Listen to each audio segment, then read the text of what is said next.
Hukum dan keadilan. Definisi hukum. Negara hukum merupakan negara yang mendasarkan segala sesuatu pada hukum yang berlaku, baik hukum tertulis maupun hukum tidak tertulis. Hukum tidak tertulis tetap diakui dan ditaati oleh masyarakat Indonesia. Contohnya, adat, istiadat, dan kebiasaan masyarakat daerah tertentu. Menurut AVDC, negara hukum memiliki 3 unsur, yaitu supremacy of law. Supremasi hukum merupakan upaya untuk memberikan jaminan hukum dalam upaya mewujudkan keadilan. Supremasi hukum merupakan prasyarat mutlak bagi penyelenggara kehidupan kenegaraan berdasarkan kedaulatan rakyat.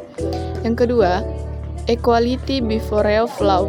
Setiap orang memiliki kedudukan dan mendapatkan perlakuan yang sama di hadapan hukum tanpa terkecuali. Hukum harus ditegakkan secara adil dan diperlakukan tanpa pandang bulu. Nah, yang ketiga, human rights. Pelaksanaan hukum memberikan jaminan hak asasi bagi warga negara. Hukum mengatur bagaimana anggota masyarakat dapat menikmati hak asasinya dengan berdamai. Mengapa kehidupan bermasyarakat memerlukan hukum? Yang pertama, menjamin kepastian hukum bagi setiap orang di dalam masyarakat. Yang kedua, menjamin ketertiban, ketentraman, kedamaian, keadilan, kemakmuran, kebahagiaan, dan kebenaran.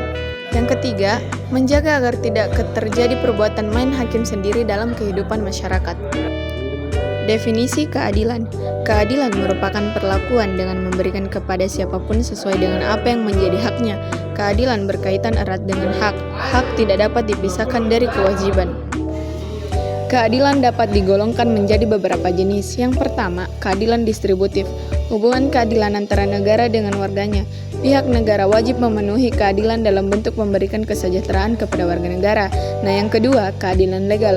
Hubungan keadilan antara warga negara terhadap negara dan pihak warga negara wajib memenuhi keadilan dalam bentuk menaati peraturan perundang-undangan yang berlaku.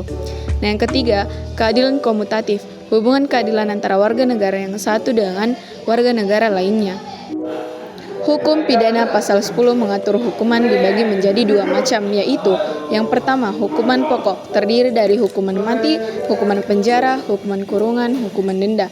Dan yang kedua, hukuman tambahan, terdiri dari pencabutan hak-hak tertentu, perampasan barang-barang tertentu, pengumuman putusan hakim.